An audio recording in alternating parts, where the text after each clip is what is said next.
Thank you very much, everybody. It's a great honor to have Prime Minister Mark Carney with us. As you know, just a few days ago, he won a very big election in Canada. And I think I was probably the greatest thing that happened to him, but I can't take full credit. His party was losing by a lot, and he ended up winning. So I really want to congratulate him. It was probably one of the greatest comebacks in the history of politics, maybe even greater than mine. You know? But I want to just congratulate you. That was a great election, actually.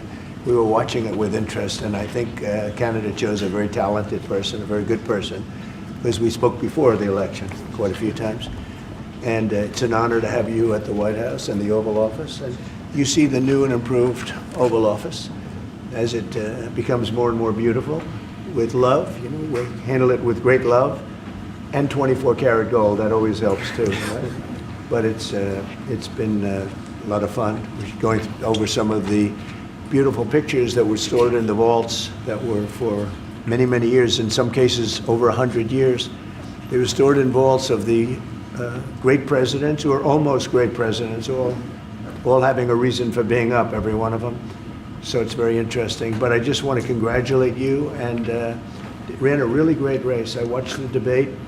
I thought you were excellent, and I think we have a lot of things in common. We have some tough points to go over, and that'll be fine. We're going to also be discussing Ukraine, Russia, the war, because Mark wants it ended as quickly as I do. I think it has to end.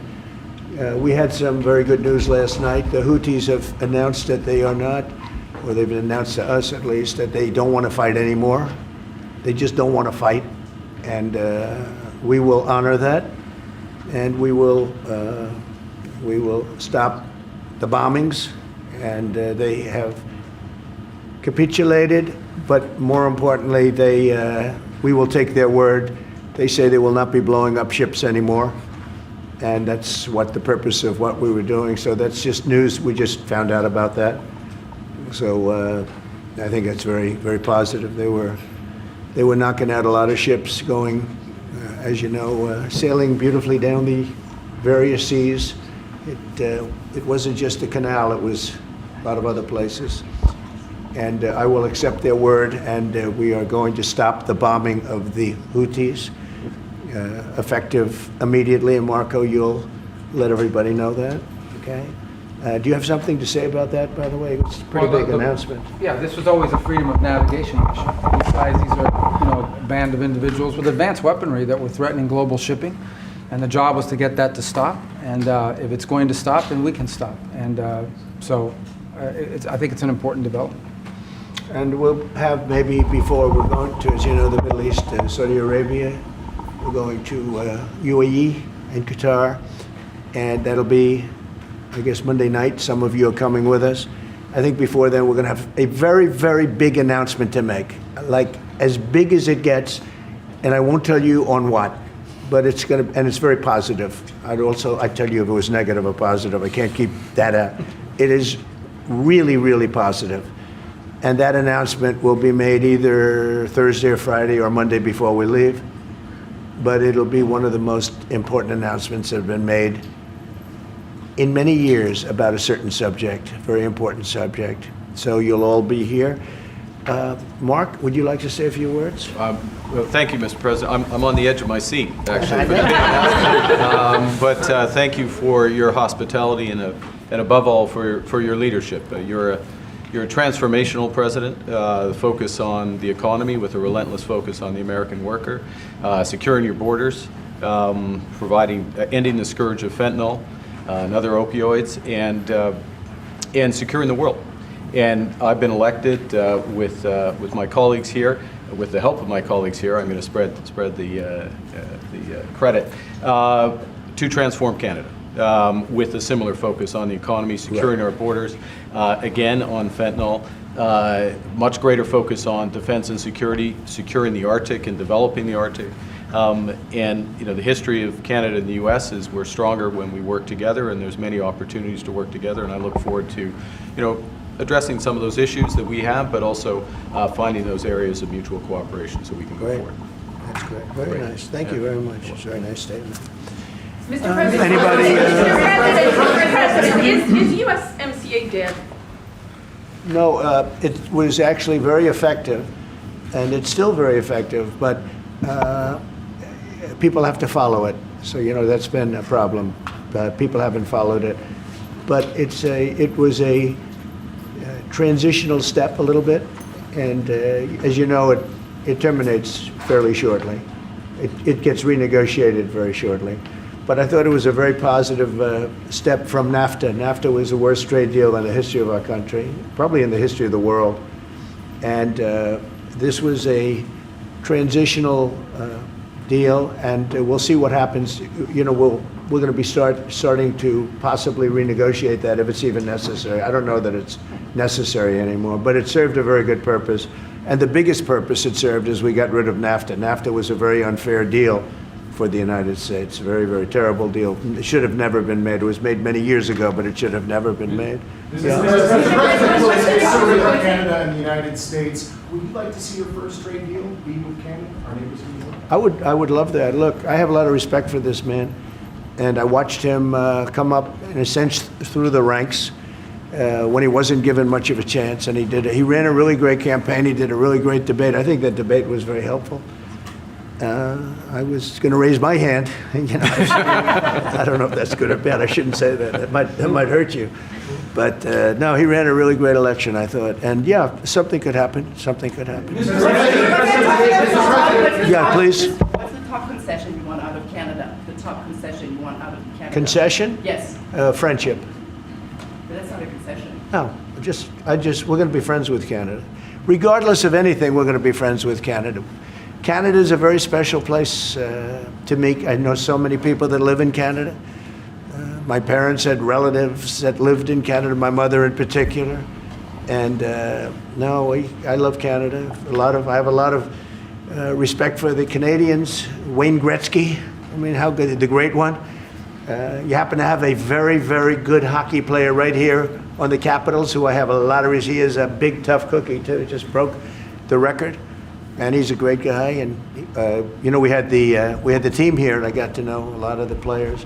But now Canada is a very special place. Yeah, please. Mr. President, and Mr. Prime Minister, I'd like to get your response to this too. But Mr. President, you had said that Canada should become the 51st state. Were you joking? No. Well, I still believe that, but it takes two to tango, right? But no, I do. I believe it would be a massive tax cut for the Canadian citizens. You get free military, you get tremendous medical cares and other things. There would be a lot of advantages, but it would be a massive tax cut. And it's also a beautiful, as a real estate developer, I'm a real estate developer at heart. When you get rid of that artificially drawn line, somebody drew that line many years ago with like a ruler, just a straight line right across the top of the country.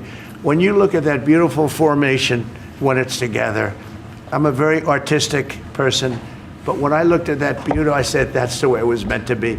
But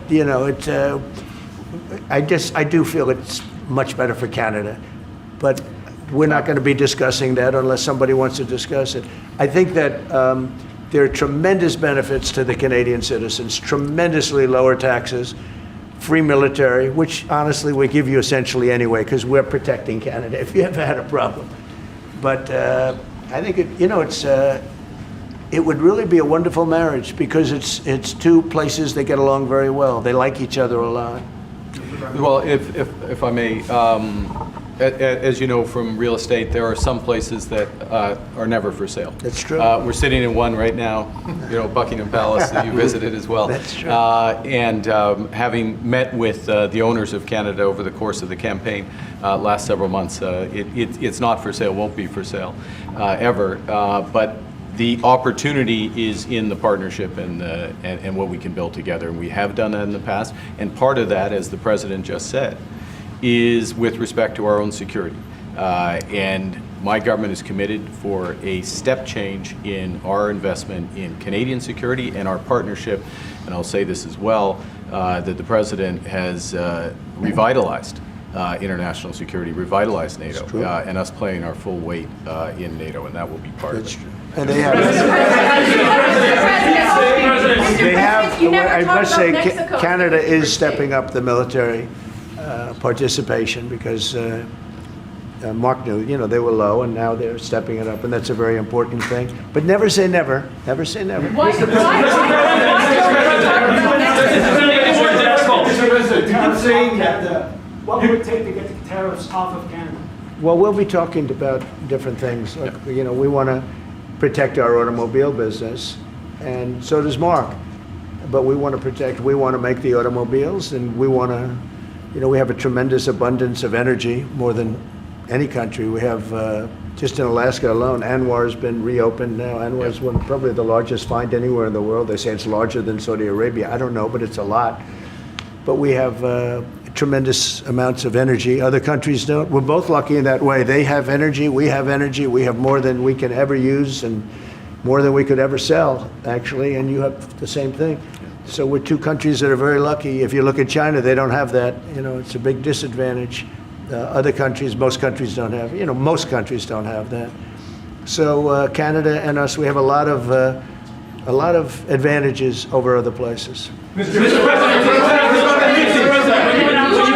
President, when you consider what Mr. Carney just said, that Canada is not for sale, does this make the discussion a little more difficult to start on? No, not at all. No, not at all. No, time will tell. It's only time. But I say, never say never.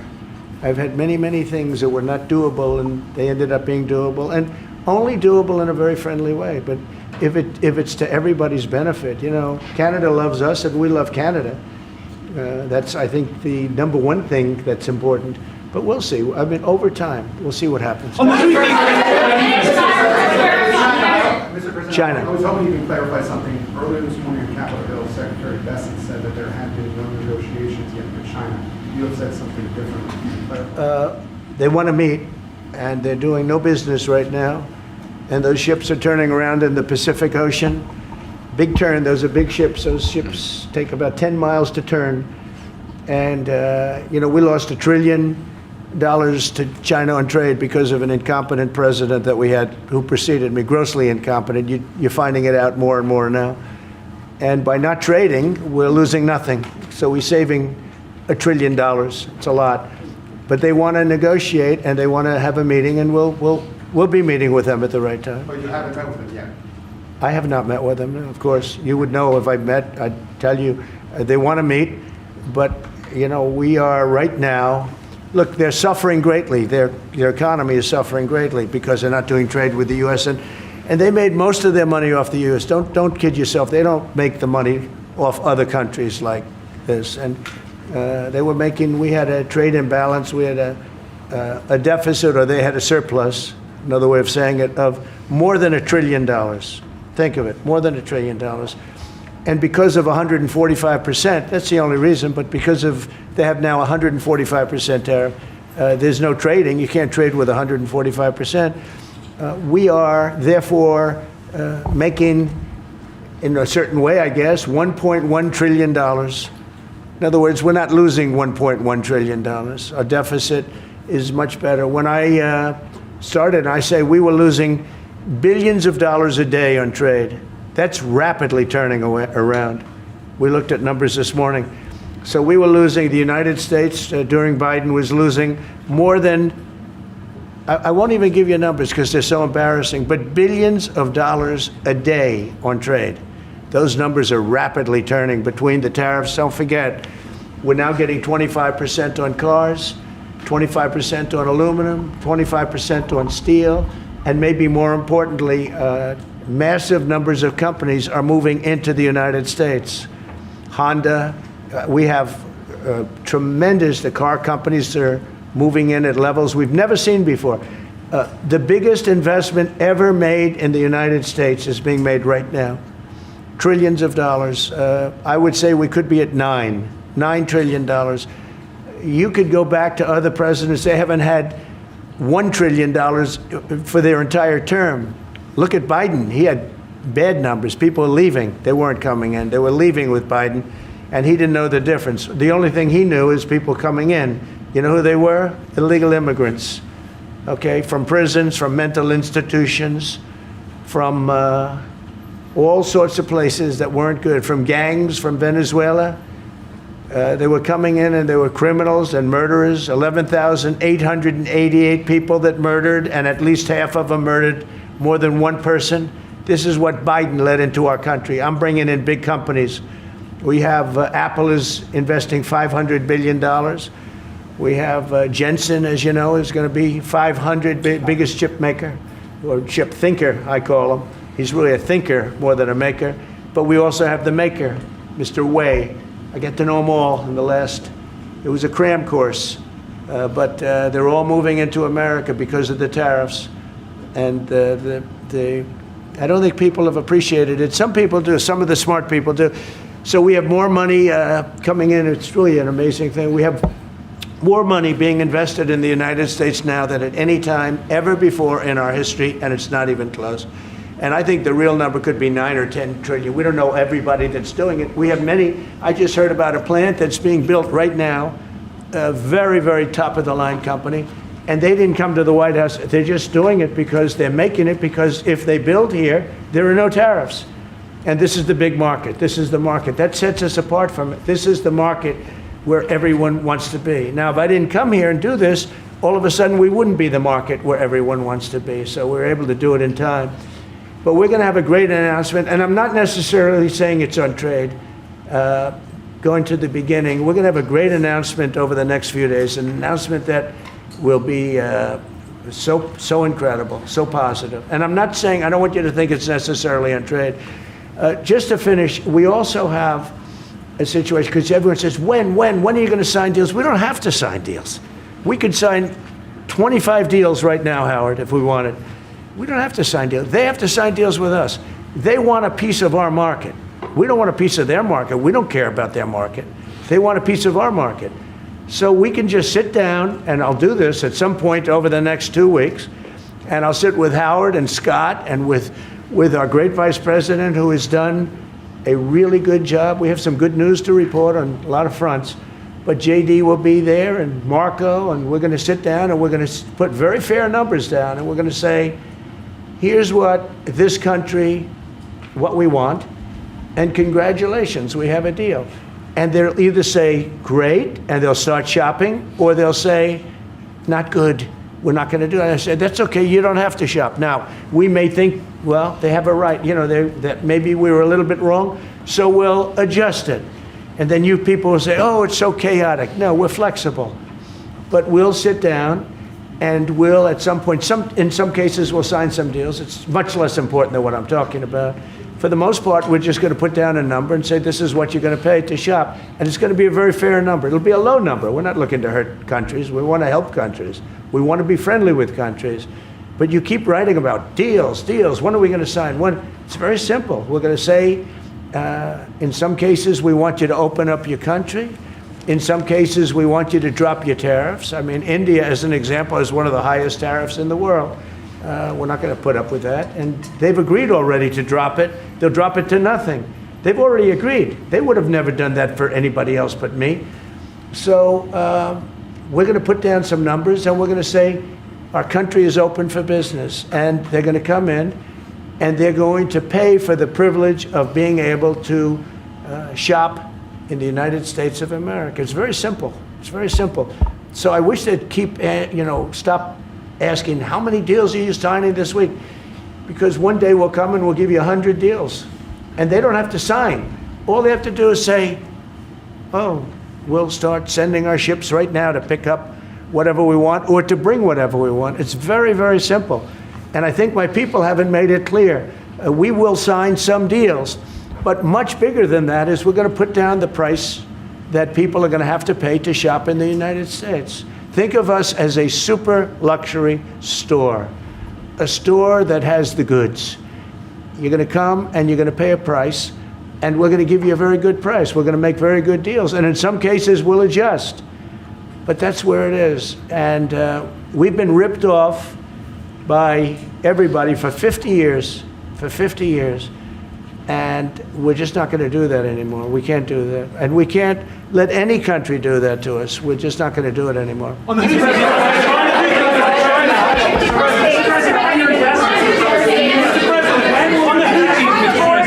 the Houthis, can you tell us a bit more about the deal that you've reached with the Houthis that you No, mentioned? it's not a deal. They've said, please don't bomb us anymore, and we're not going to attack your ships. And where did you hear about that?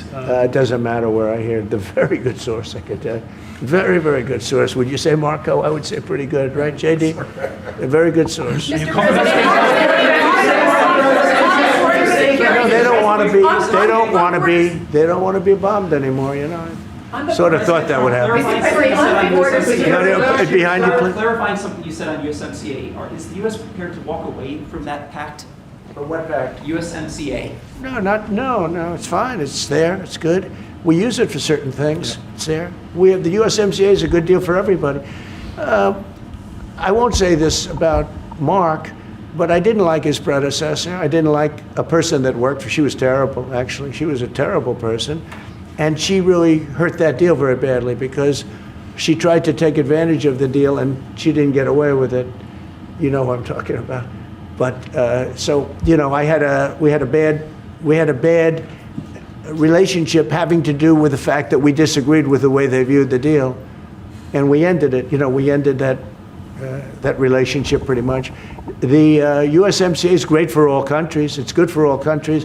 We do have a negotiation coming up over the next year or so to adjust it or terminate it. Yeah. Mr. President. I'll say a word on USMCA if I may, Mr. President. It is a basis for a broader negotiation. Some things about it are going to have to change. And part of the way you've conducted these tariffs has taken advantage of existing aspects of USMCA. So it's going to have to change. There's other elements that are come, and that's part of what we're going to discuss. Right. On board. During the campaign, Prime Minister Carney talked about the American betrayal. How do you react if Canada decided not to shop in the American store as much as before and decided to partner with other countries? Well, we don't do much business with Canada from our standpoint. They do a lot of business with us. We're at like 4%.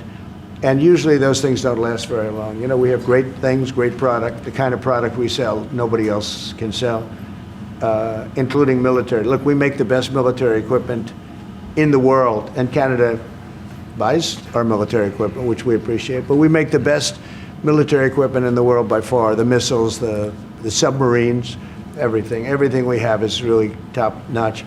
I rebuilt our military during our last term. Stupidly, we gave some away to Afghanistan, which shouldn't have happened. But that was, I think it was the most embarrassing moment in the history of our country. It was just very incompetent people. But if you look, the man that's now the head of our Joint Chiefs, he led the attack on ISIS for me. That's why he's the head of the Joint Chiefs. And Raisin Kane, he was unbelievable. And as you know, we defeated ISIS. In 3 weeks. It was supposed to take 5 years. We did it in 3 weeks. And he ran the campaign. I said, I like him. But I knew him before. I went to Iraq, and we agreed to a plan, and that was the plan. And as you know, we did it in record time. So we have the best equipment in the world. We have the best, a lot of things. And but Canada, it does a lot more business with us than we do with Canada. Yeah. Mr. President, can I direct your investments, Mr. President? When do you think the investments that you've announced, the trillions, will finally hit the economic data this year? When you're saying about the tariffs? No, about the investments that you've announced. You've announced. Oh, it's hitting right now. Look, they're already starting AI plants. These are not people that look for financing. That's a good thing. You know, in real estate, you get a site, then you have to look for financing, you have to get your zoning, 5 years later you start building, you get a bank, then the bank's no good. Yeah, these people have massive amounts of cash. The CHIPS Act was a ridiculous thing because that doesn't get them to build. All we did is hand very wealthy companies money. The CHIPS Act that was done by Biden. Billions, we give them billions of dollars. They don't even have to do anything with it. And then if you weren't, if you didn't have, and I don't want to be a wise guy, but if you didn't go with the DEI, if you didn't go with all of the different things woke, if you weren't woke, you couldn't even use the money. You had to have a certain percentage of this and that and that and that. It's impossible to have. The companies actually complained to me. They say they gave me all this money, but nobody can get these people to do anything. I mean, look, President Obama, and if he wanted help, I'd give him help because I'm a really good builder and I build on time, on budget. He's building his library in Chicago. It's a disaster. And he said something to the effect, I only want DEI, I only want woke. He wants woke people to build it. Well, he got woke people, and they have massive cost overruns. The job is stopped. I don't know, it's a disaster. And I don't like that happening because I think it's bad for the presidency that a thing like that should happen. He's got a library that's a disaster. And he wanted to be very politically correct, and he didn't use good, hard, tough, mean construction workers that I love, Marco. I love those construction workers. But he didn't want construction workers. He wanted people that like never did it before, and he's got a disaster in his hands. Like millions of dollars, really many millions of dollars over budget. And I would love to help him with it, or somebody else. I could recommend professionals. But it was not built in a professional manner. By the way, nor was in California a little train going from San Francisco to Los Angeles that's being run by Gavin Newsom, the governor of California. Did you ever hear of Gavin Newsom? He has got, that train is the worst cost overrun I've ever seen. It's like totally out of control. So then they said, all right, we won't go into San Francisco. We'll stop 25 miles short. And we won't go into Los Angeles. We'll stop 25 miles short. It's hundreds of billions of dollars for this stupid project that should have never been built. And then they realized that it would have been a lot less costly if we just gave limousine service back and forth and gave it free. They would have saved hundreds of billions of dollars. They have airplanes that go there for one 1/100th the cost, and they have cars. They have a thing called a highway that goes back and forth that's not fully utilized. And they got involved with this project, and Gavin, you know, I always liked Gavin. I had a good relationship with him. I just got him a lot of water. You know, I sent in people to open up that water because he refused to do it. And we just got him a lot of water. If they would have had that water, and if they would have done what I said to do, they wouldn't have had the fires in Los Angeles. Those fires would have been put out very quickly. But if you think about it, and you got to take a look at this, it's the worst cost overrun I've ever seen. I've watched a lot of stupid people build a lot of stupid things, but that's the worst cost overrun I've ever seen, what's happening between San Francisco and Los Angeles. And you ought to ask about that, because this government is not going to pay. I told our very great new Secretary of Transportation, he's doing a good job, Sean Duffy, I said, we're not going to pay for that thing. They are just, it's out of control. This is something that you don't have things like this. It's not even conceivable. Like 30 times over budget, 30 times. It's the craziest thing and now it's hundreds of, it was supposed to be a simple train. And I think the media should take a look at it. And I'd love him to run for president on the other side. You know, I'd love to see that. But I don't think he's going to be running, because that one project alone, well, that and the fires and a lot of other things, pretty much put him out of the race. Mr. President, what changes would you like to see to the USMCA? Or what changes would you like to make? We're going to work on some subtle changes, maybe. I don't even know if we're going to be dealing with the USMCA. We're dealing more with concepts right now. Look, right now, we're doing trade. We have trade. They're paying a tariff on cars and steel and aluminum. And I think we have a baseline of 10% or something like that for the tariffs. But we're getting along very well. Right now, going no further, but we have an agreement. We did something with even parts. You want to discuss that, Howard, with respect to Canada, which helps Canada out? Sure. So we've made an arrangement with the car companies that 15% of their USMCA parts are included, and then 15% of foreign parts from the manufactured suggested retail price are not tariffed, to help domestic manufacturing really thrive. So it gave them a chance to be able to build their car parts factories if they're going to. A lot of these companies already have factories, and what they have to do is just fill them out. But they're able to build them in the United States, so we gave them a pretty substantial period of time. Just to clarify, Mr. President, is there anything the Prime Minister can say to you today to change your mind on tariffing Canada? Tariffing cars? Tariffing Canada. Is there anything he could say to you in the course of your meetings with him today that would get you to lift tariffs on Canada? No, Why not? just the way it is. What's your 51st state? Yeah. If Canadians don't want it, would you respect that? Sure I would. But this is not necessarily a one-day deal. This is over a period of time they have to make that decision. Yes, go ahead. Yeah, if I may. Respectfully, Canadians' view on this is not going to change on the 51st state. Secondly, we are the largest client of the United States in the totality of all the goods. So we are the largest client of the United States. We have a tremendous auto sector between the two of us, and the changes that made have been helpful. 50% of a car that comes from Canada is American. That's not like anywhere else in the world. And to your question about is there one thing? No, this is a bigger discussion. There are much bigger forces involved, and this will take some time and some discussions, and that's why we're here, to have those discussions, and that is represented by who's sitting around the table. See, the conflict is, and this is very friendly. We're not. This is not going to be like we had another little blow up with somebody else. That was a much different. This is a very friendly conversation. But we want to make our own cars. We don't really want cars from Canada, and we put tariffs on cars from Canada. And at a certain point, it won't make economic sense for Canada to build those cars. And we don't want steel from Canada because we're making our own steel, and we're having massive steel plants being built right now as we speak.